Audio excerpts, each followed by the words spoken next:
ಪಹಲ್ಗಾಮ್ ನರಮೇಧದ ತನಿಖೆಯನ್ನು ಕೈಗೆತ್ತಿಕೊಂಡಿರತಕ್ಕಂಥ NIA ಅವರು almost ತನಿಖೆಯನ್ನು ಸಂಪೂರ್ಣಗೊಳಿಸಿದ್ದಾರೆ ಅಂತಕ್ಕಂಥ ಮಾಹಿತಿ ಸದ್ಯಕ್ಕೆ ಈಗ ಲಭ್ಯವಾಗ್ತಾ ಇದೆ. ಒಂದು ಹಂತದ ತೀರ್ಮಾನಕ್ಕೆ ಅವರು ಬಂದಂತೆ ಕಂಡು ಬರ್ತಾ ಇದೆ. ಆ ರಿಪೋರ್ಟನ್ನು ಕೂಡ ಅವರು ಕೇಂದ್ರಕ್ಕೆ ವರದಿಯನ್ನು ಸಲ್ಲಿಸ್ತಾರೆ.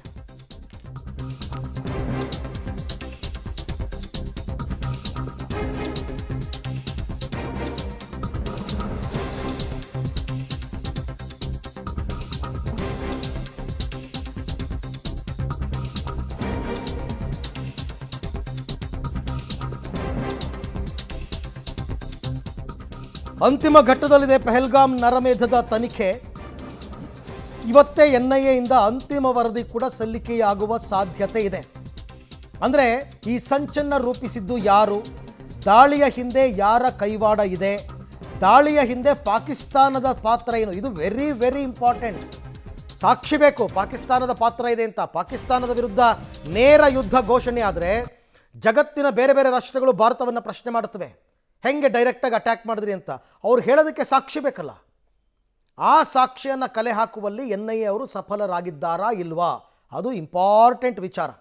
ತನಿಖೆಯನ್ನು ಬಹುತೇಕ ಪೂರ್ಣಗೊಳಿಸಿದ್ದಾರೆ NIA ಅಂತಕ್ಕಂಥ ಮಾಹಿತಿ ಲಭ್ಯವಾಗಿದೆ. ಆದರೆ ಇವರ ಕೈಗೆ ಆ ನರಮೇಧವನ್ನು ನಡೆಸಿದಂತಹ ಭಯೋತ್ಪಾದಕರು ಸಿಕ್ಕಿಲ್ಲ.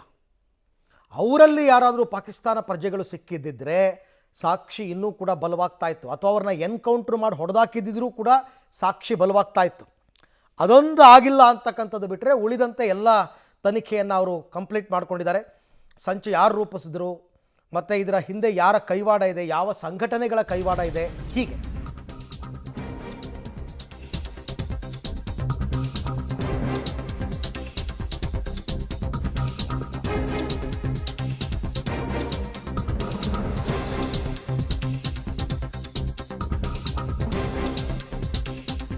ಇನ್ನು ಇವತ್ತು ಬೈಸರನ್ ವ್ಯಾಲಿಗೆ NIA ಮುಖ್ಯಸ್ಥರು ಭೇಟಿ ಕೊಟ್ಟಿದ್ದರು. ಸದಾನಂದ ಅವರು ಕೂಡ ಸ್ಥಳೀಯರ ಬಳಿ ಸಾಕಷ್ಟು ಮಾಹಿತಿಯನ್ನು ಪಡ್ಕೊಂಡಿದ್ದಾರೆ.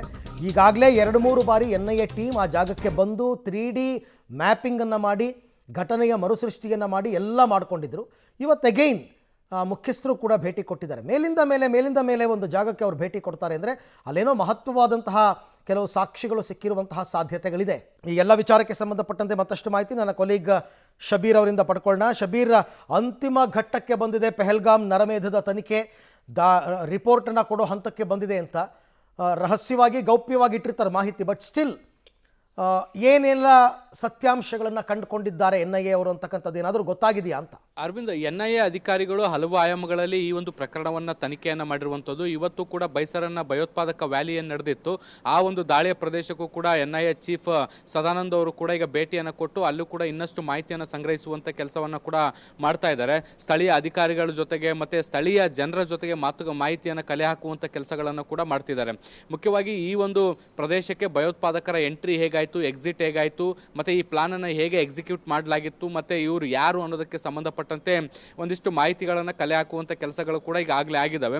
ಆದರೆ ಈವರೆಗೂ ಕೂಡ ಈ ಒಂದು ಭಯೋತ್ಪಾದಕರು ಪತ್ತೆ ಆಗಿಲ್ಲ. ಅವರು ಇನ್ನೂ ಕೂಡ ತಲೆಮರೆಸಿಕೊಂಡಿರುವಂಥ ಸಾಧ್ಯತೆಗಳಿದ್ದಾವೆ. ಸುತ್ತಮುತ್ತಲಿನ ಪ್ರದೇಶಗಳಲ್ಲೂ ಕೂಡ ನಿರಂತರವಾಗಿ ಹುಡುಕಾಟಗಳು ಕೂಡ ನಡೀತಾ ಇರುವಂಥದ್ದು, ಮತ್ತು ಯಾವ ಪ್ರದೇಶದಲ್ಲಿ ಅವರು ತಲೆಮರೆಸ್ಕೊಂಡಿರ್ಬೋದು ಅನ್ನುವಂತಹ ಅಂದಾಜನ್ನು ಕೂಡ ಮಾಡುವಂಥ ಕೆಲಸಗಳು ಕೂಡ ಒಂದು ಕಡೆ ಆಗ್ತಾ ಇರುವಂಥದ್ದು. ಸೊ ಈವರೆಗೂ NIA ಅಧಿಕಾರಿಗಳು ಸಂತ್ರಸ್ತರು ಮತ್ತು ಮೃತಪಟ್ಟವರ ಕುಟುಂಬದವ್ರನ್ನ ಎಲ್ಲರನ್ನೂ ಕೂಡ ಮಾತಾಡಿಸಿದಂಥ ಸಂದರ್ಭದಲ್ಲಿ ಸಾಕಷ್ಟು ಮಾಹಿತಿಗಳು ಕೂಡ ಹೊರಗಡೆ ಬಂದಿರುವಂಥದ್ದು.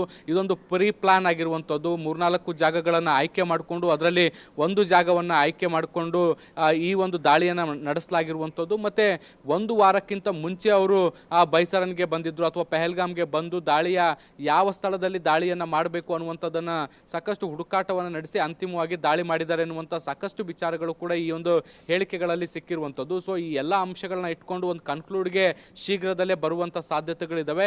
ಒಂದು ಪ್ರಾಥಮಿಕ ವರದಿಯನ್ನು ಶೀಘ್ರದಲ್ಲೇ ಸರ್ಕಾರಕ್ಕೂ ಕೂಡ NIA ಸಲ್ಲಿಸುವಂಥ ಸಾಧ್ಯತೆಗಳು ಕೂಡ ಈಗ ಕಂಡು ಬರ್ತಾ ಇದೆ. ಅರವಿಂದ್.